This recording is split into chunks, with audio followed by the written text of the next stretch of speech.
안녕하세요. 현재 교회를 다니고 있지는 않지만 학생 때 10년 넘게 교회 활동을 했던 여자 대학생입니다. 다름이 아니라 자칭 장로회 소속이라고 하는 홍대 새소망교회라는 곳에 대해 진짜 장로회 소속인지 사이비인지 궁금해서 설신님께 장문의 메일을 보내 의견을 구하고자 합니다. 제가 올해 준비하는 시험이 있어서 공부를 혼자 하다가 문득 같이 카페에서 공부하는 사람이 있었으면 좋겠다 싶어서 오픈 카카오톡에 카공을 검색해봤습니다. 마침 카공할 사람을 구한다는 오픈 채팅이 있길래 들어가서 얘기하다가 대화도 잘 통하고 취준과 시험을 준비하는 상황 등 여러 가지가 잘 맞는 언니가 있었어요. 심지어 사는 동네도 바로 옆이길래 좋은 사람을 만나서 다행이라고 생각했습니다. 어느 날 10월이 끝날 쯤 언니가 언니 친구 아는 분이 선교사라 강연을 하신다고 하는데 같이 가기로 한 친구가 갑자기 일이 생겼다면서 같이 가자고 하더라고요. 저는 그날 약속이 있어서 아쉽지만 못 갈 것 같다고 했고 다음날 언니 보고 강연 결국 못 갔냐고 물어봤는데 친구가 늦게라도 도착해서 갔다 왔는데 너무 좋았다고 하더라고요. 근데 집에 돌아오는 길에 언니가 저번에 들었던 강연이 너무 좋았는데 이번에 또 강연을 하신다고 하니까 같이 가자고 하더라고요. 저는 언니가 좋은 사람이고 교회에서 이런저런 좋은 활동들을 많이 하니까 좋은 강연이겠지 싶어서 아무 의심 없이 언니랑 같이 강연을 들으러 갔었습니다. 강연 내용은 본인의 가치를 찾아야 한다는 내용이었고 내용 자체는 바람직하고 좋았습니다. 그날 강연에서 성경이나 종교와 관련된 얘기는 없었는데 다만 강연이 끝나고 애니어그램 테스트 용지를 주면서 체크를 하고 종이에 연락처를 써서 제출해주면 추첨을 통해 테스트 결과를 상담해주겠다고 하더라고요. 그리고는 본인들이 홍대의 대학생들을 상대로 젊은 분위기의 교회를 만들었는데 좋은 영향력을 끼치고 싶어서 A 프로젝트 이름이 따로 있지만 편의상 A 프로젝트라고 부르겠습니다. 이 길을 11월 말부터 6개월간 월, 수, 토 되면은 7시 반, 10시는 줌으로 진행한다고 하면서 본인의 인생에서 본인이 주인공이 되었으면 좋겠다는 취지로 만든 프로젝트이며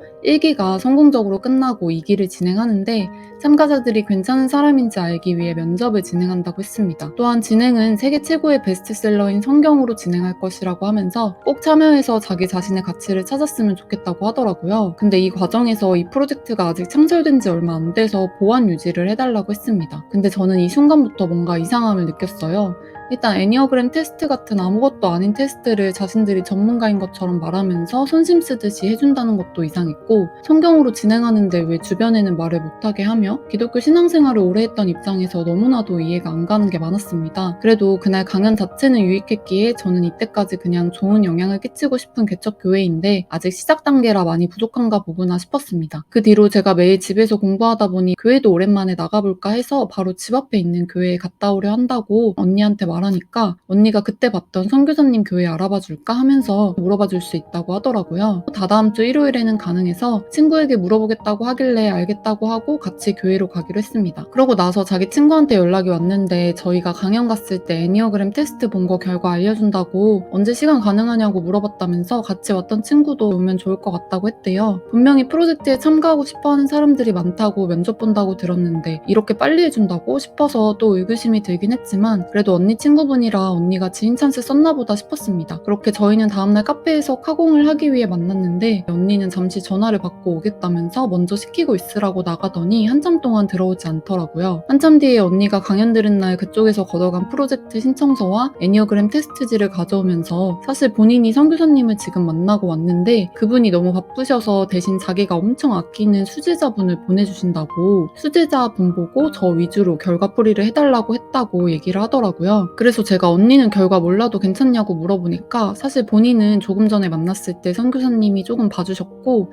자기 친구 통해서 보면 된다고 하길래 엄청 바쁘신가 보다 싶었습니다. 다만 수제자분을 보내주신다는 말에 기독교인들 수제자라고 부르는 경우는 처음 들어보는데 뭐지? 이런 생각은 있었는데 대수롭지 않게 생각하고 그냥 넘겼습니다. 그렇게 선교사님을 대신해서 자칭 수제자 오른팔이라는 남자분이 오셔서 오늘은 면접 겸 테스트한 것에 대해 풀어달라고 선교사님께 부탁받아서 자기가 잘해주겠다고 하면서 애니어그램 테스트했던 결과를 얘기해주고 A 프로젝트에 참가하려는 이유, 살아온 인생 등을 물어보시길래 여러 이야기를 나눴습니다. 근데 분명 대상은 저랑 언니 둘이었는데 저한테만 물어보는 게 참 이상했지만 그러려니 했어요. 저는 A 프로젝트를 하기에는 준비하고 있는 시험이 100일가량밖에 남지 않아서 일주일에 3일을 투자하기에는 너무 많아서 할까 말까 고민 중이었는데 그분이 일정 조율은 충분히 가능하고 시험 다가올수록 줌으로 듣는 방법도 있으니 꼭 참여했으면 해줬으면 좋겠다고 얘기하시더라고요. 그러면서 나중에 면접을 한 번 더 볼 예정이라고 하면서 내일 맛보기 특강이 진행되고 토요일과 월요일 중에 하루 선택해서 OT를 들으면 된다고 하길래 저는 월요일에 OT를 듣기로 했어요. 언니랑 어차피 내일 시간 되니까 신촌에서 진행한다는 맛보기 특강을 듣기로 하고 다음날 사정이 생겨서 언니가 좀 늦을 것 같다고 미안하다고 해서 저만 신촌에 와서 카페에서 먼저 공부하고 있었는데 갑자기 선교사님이 바쁘셔서 맛보기 특강이 줌으로 바뀌었다고 통보받았습니다. 그래서 이번이 2기라고 하는데 왜 이렇게 진행이 어설프지 하고 이상했지만 그만큼 바쁘신가 보구나 했어요. 그렇게 카페에서 언니 기다리다가 언니가 와서 같이 줌으로 강연을 들었고 내용은 0과 6 중에 영혼이 더 중요하다 이런 식으로 얘기하길래 진짜 성경을 가르쳐 주시려나 보다 생각했는데 언니도 엄청 도움될 것 같다고 하더라고요. 근데 갑자기 그 선교사님 수제자라는 분이 저희 보고 맛보기 특강이 끝나고 잠시 만나볼 수 있냐고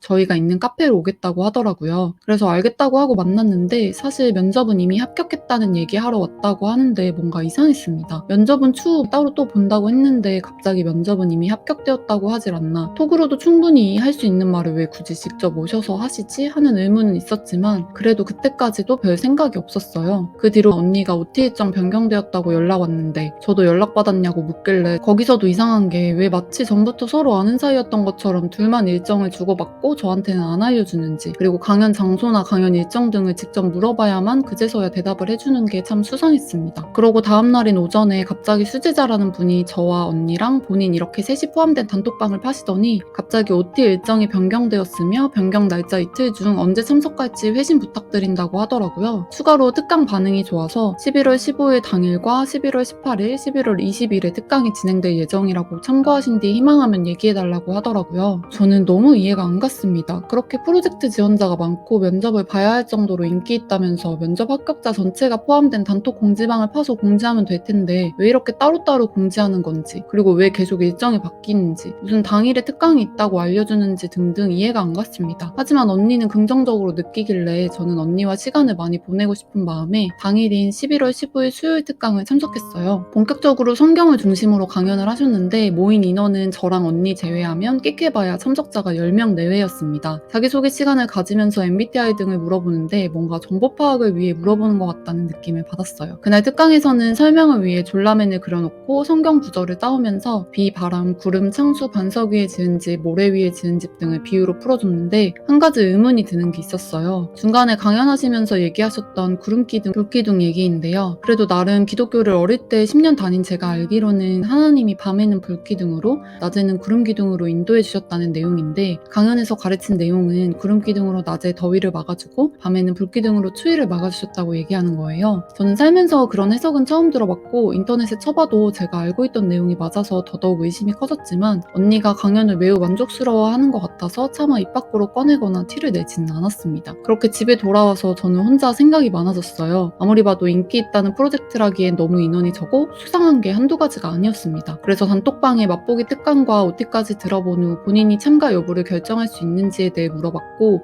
이미 참여는 확정되었는데 무슨 일 있으시냐고 하시길래 어떻게 진행되는지 궁금해서 물어봤다고 돌려 말했습니다. 그랬더니 언니한테 개인 톡으로 단톡방의 내용은 뭐냐 할지 말지 고민 중인 거냐고 하길래 제가 생각이 많아서 그렇다고 오늘 시간 되면 저녁 같이 먹을 수 있냐고 물어봤고 언니는 좋다고 해서 둘이 만나 저녁을 먹고 이런저런 얘기를 나눴어요. 얘기를 나누고 나니까 제가 그냥 요즘 시험이 다가와서 생각이 많아진 건가 싶기도 하고 그냥 참가해서 꾸준히 듣다 보면 얻어갈 게 많겠지 해서 듣기로 했습니다. 그리고 교회에 같이 가기로 했던 일요일이 되었어요. 언니랑 같이 간 교회도 매우 이상했습니다. 세수만교회라고 했는데 지도에 검색해도 나오지 않았고 여러 대형 교회를 다녀봤지만 청년부 예배가 저녁 6시 반이라는 늦은 시간에 진행되는 것도 처음 봤고 매일에 첨부한 월드컵 북로 45길에 있는 건물에 교회가 있다고 해서 갔더니 다른 층은 층별 안내가 다 붙어있는데 교회가 있다는 층만 이름이 안 붙어 있었고 본인들 입으로 장로회 소속 교회라고 했는데 교회 마크도 전혀 안 보였으며 뭔가 급조해서 꾸린 것처럼 앞에는 간단한 조명, 좌석은 플라스틱 의자 40여 개가 있었어요. 인원은 강연하셨던 선교사라는 사람과 같이 모여서 교회를 설립했다는 다른 여자 선교사 및 자칭 남자 선교사라는 사람 정도에 찬양팀 몇 명과 음향 등을 담당하는 관리자 몇 분들만 계셨고 참석한 사람들도 관계자들을 제외하면 15명 정도밖에 되지 않았습니다. 심지어 맛보기 특강 때 왔었던 사람들이 온 걸 빼면 10명도 채 되지 않아서 너무 이해가 안 갔습니다. 아무리 8월에 설립해서 얼마 안 된 개척교회라고 해도 기존에 다니던 사람들이 사실상 10명도 안 나왔다는 건데 설교를 목사님이나 전도사님이 선교사님이 아닌 자칭 선교사라는 남자분이 나와서 하셨어요. 설교 자체도 PPT로 여러 가지 영화나 드라마 등의 짤을 띄우며 성경 구절을 짜집기 하는 느낌이었습니다. 그리고 제가 신천지는 예배날 하얀 상의와 검은색 계열 하의를 입는다는 걸 알고 갔는데 찬양팀 3명의 옷이 다 하얀색 상의에 검은 바지였습니다. 남자 선교사는 하얀 옷은 아니지만 하얀 계열의 상의에 검은 정장을 입었습니다. 하지만 애매했던 게 다른 찬양팀이나 음향팀 사람들은 하얀 상의에 검은 계열의 바지가 아니어서 진짜 제가 되도 않는 의심을 하는 건지 여기가 진짜 사이비인지 모르겠더라고요. 그러고 나서 다음날 저는 도저히 이해가 안 가서 강의하기 전에 낮에 단톡방에다 강연해주시는 선교사님이 섬기신다는 교회의 위치랑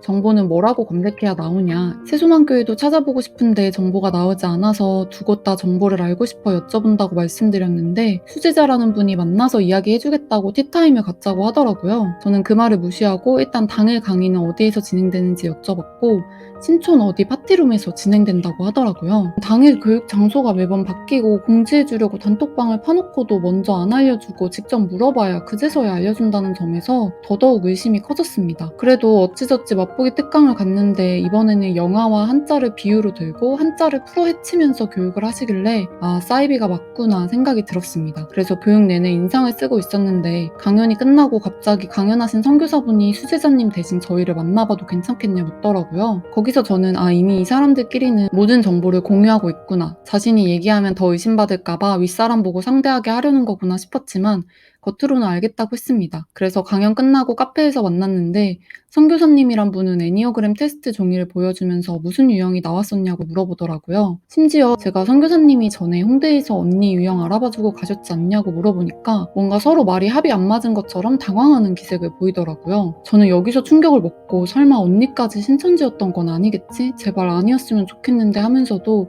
일단 여기 신천지가 맞구나 확신했습니다. 그 선교사란 분은 이런저런 저의 과거, 성격, 부모님에 관해 계속 물어봤는데 정작 제가 궁금한 점을 물어보려고 하니까 카페 마감 시간이 돼서 나가야 된다고 물어보지 못했습니다. 그렇게 의심만 증폭된 채로 집에 돌아오는 길에 언니한테 지금 듣는 강연이 신천지 같다, 너무 폐쇄적이고 안 알려주는 것이 많고 아직까지 강연 내용에 별다른 이상한 점이 없지만 느낌이 쎄하다 말하니까 언니는 아리송하다면서 자신은 강연이 엄청 좋다, 그래도 너가 더 잘 아니까 네가 이상한 단체 아닌지 귀 기울여서 잘 들어달라고 하더라고요. 그 말을 듣고 언니가 신천지인지 아닌지 혼란스럽기 시작했어요. 결국 신천지가 텔레그램을 많이 쓴다고 해서 들어가 봤더니 일요일에 설교하신 선교사님, 처음에 강연해주신 선교사님, 수제자라는 사람, 아는 언니 전부 텔레그램에 가입이 되어 있더라고요. 여기서 조금 충격을 먹었던 게 제 주변에 텔레그램 쓰는 사람이 거의 없었는데 새로 알게 된 그 사람들이 전부 텔레그램에 가입되어 있다는 점이에요. 심지어 강연했던 선교사라는 분의 프로필 사진 속 어떤 한 사람은 신천지 특유의 V 모양을 하고 찍은 사진이 2개나 걸려 있어서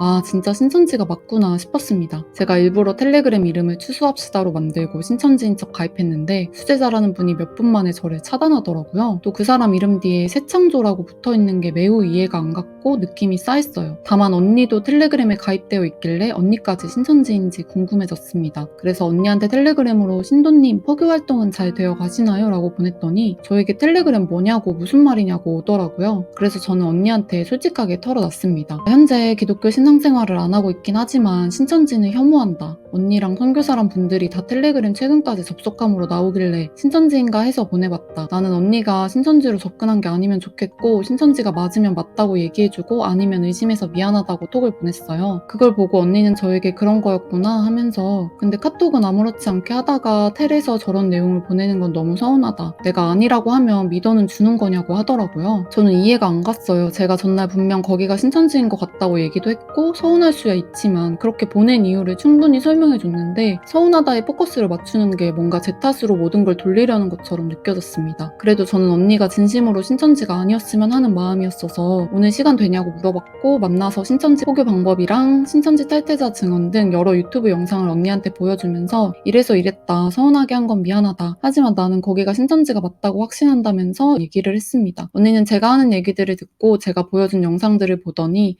너가 충분히 의심할 만했다면서 이해해 주었습니다. 하지만 그래도 너무 놀랐다면서 다음부터는 직접 말해달라고 하면서 좋게 얘기가 끝났어요. 그러고 대망의 다음날 저는 강연 시간에 맞춰 나가려고 준비 중이었습니다. 그런데 강연 2시간 전까지도 장소를 안 알려줘서 장소가 어디냐고 물어봤는데 수제자란 분은 대답이 없고 갑자기 강연을 하는 선교사분한테 전화가 왔어요. 전화를 받았더니 반응하는 게 너무 사이비 그 자체였습니다. 선교사분은 언니한테도 전화했는데 언니가 통화하고 안 가기로 결정했다고 하더라고요. 제 폰은 자동 녹음이 되기 때문에 녹음된 음성 파일을 언니한테 보내면서 사이비가 맞는 것 같다고 들어보라고 보내줬는데 갑자기 언니는 녹음한 걸 남한테 보내는 건 예의가 아닌 것 같다고 또 제가 잘못한 것처럼 얘기하더라고요. 저는 순전히 언니가 교회에 대해 잘 모르고 사람을 잘 믿으니까 속지 말라는 뜻에서 보낸 거였는데 오히려 저에게 녹음한 거 서로 합의가 된 거냐고 뭐라고 하는 거예요. 이쯤 되니까 진짜 제가 잘못한 건가 싶더라고요. 제가 너무 신천지라고 혼자 판단하고 행동한 걸까요? 저 단체는 신천지가 맞을까요? 홍대 월드컵 북로 45길에 있는 자칭 장로회 소속이라지만 장로회 소속 교회에는 안 뜨는 세수만 교회라는 곳은 신천지일까요? 또한 알게 된 언니도 신천지인 걸까요? 아니면 그냥 순수한 걸까요? 태신님의 의견을 들어보고자 긴 글을 쓰게 됐습니다. 이젠 누굴 믿어야 될지도 모르겠고 너무 이해 안 가는 행동들이 산더미입니다. 네, 우선 이미 제가 메일로 답변은 드렸어요. 그 언니라는 사람은 당연히 신천지가 202% 맞고 관계를 끊으라고 조언 드렸고요. 근데 막상 이 상황에 닥치면 진짜 나를 데리고 간 사람이 신천지인지 아니면 이 언니도 피해자인지 헷갈릴 수 있거든요. 이런 상황에 처했을 때 전체 상황을 전지적 시점으로 한번 내려다볼 수 있어야 돼요. 제가 신천지 포교수법 영상에 얘기했던 게 다 들어가 있죠. 첫 번째로 카카오톡 오픈 채팅방에서 카공방으로 신천지 사람을 만나신 거고 그 신천지 사람이 선교사가 하는 강연을 미끼로 던졌죠. 제보자분이 아마도 신앙생활을 했던 전적이 있으니까 그걸 대화하면서 파악하고 선교사가 하는 강연이라고 미끼를 던진 것 같아요. 그리고 후속으로 애니어그램 플러스 자기 가치를 알아보는 프로그램을 던졌고요. 그리고 나서 또 제보자분이 교회를 나가려고 하니까 옳았구나 싶어서 이중으로 개척교회라는 위장교회를 또 미끼로 쓴 거죠. 근데 이 제보자분이 그래도 사이비에 대해 깨어 있으셔서 신천지의 허술한 점이나 의심되는 점을 잘 파악하시고 중간에 나오실 수 있었던 건데 읽다가 너무 웃겼던 게 어쩌면 이렇게 허술하게 포교를 할까 싶어요. 제가 볼 때는 서대문구 홍대라고 하니까 시몬지파 같거든요. 좀 분발하셔야 될 것 같아, 시몬지파 청년회는. 아무래도 요새 뭐 첩자, 스파이라고 해서 전도 과정에 있어서 굉장히 보안 유지를 중시하고 폐쇄적으로 하는 것 같은데 그런 모양새 자체가 너무나 수상하다는 걸 본인들만 모르나 봐요. 아니 섭외자를 바보 취급하는 것도 아니고 멀쩡한 지능을 가진 성인인데 그 사람들이 그렇게 일사불란하게 하는 짓들이 얼마나 수상해 보이겠어요. 말도 서로 안 맞추고 텔레그램도 다 오픈돼 있고 제일 괘씸한 거는 이 언니라는 사람이에요. 아주 순진한 척, 본인은 아무것도 모르는 척하면서 빠져나가려고 했겠지만 녹음 파일을 보낸 순간 본인이 급발진을 해서 정체를 다 드러냈죠. 예의를 운운하면서 섭외자를 나쁜 사람 만드는 게 딱 신천지 사명자 특입니다. 제가 이 제보 내용을 영상으로 만든 이유는 이 긴 내용에서 언제라도 당할 수 있는 신천지 전도 특징이 리얼하게 다 담겨 있거든요. 그래서 이 흐름을 보시고 수법과 내용을 참고하시면 좋을 것 같고 특히 세수만교회라고 저 주소에 있는 곳으로 전도하는 단체가 있다? 절대 넘어가지 마시고요. 신천지 여러분, 장로회 소속이라고 위장하는 것 자체가 사기고 범죄예요. 어차피 간판도 못 걸고 들킬 거면서 뭐하러 자꾸 만드십니까? 제발 이제 범죄 좀 그만 저지르세요. 그리고 제보자분은 믿었던 언니마저 신천지인 걸 알고 충격이 크셨을 텐데 부디 시험 준비하는데 지장 없었으면 좋겠고 빨리 멘탈 회복하셔서 시험도 잘 보시고 좋은 사람들만 앞으로 만나셨으면 좋겠습니다. 제보해주신 이 영상이 누군가에게는 경각심을 심어주고 좋은 정보가 될 수 있으니까요. 다른 분들도 신천지에 전도를 당했다거나 혹은 신천지 단체나 소재지, 수법을 공유하고 싶으시면 언제든 메일 보내주시면 감사하겠습니다. 여러분의 용기가 신천지 피해자를 조금이라도 줄일 수 있습니다. 그럼 저는 다음번에 찾아뵙도록 하겠습니다. 시청해주셔서 감사합니다.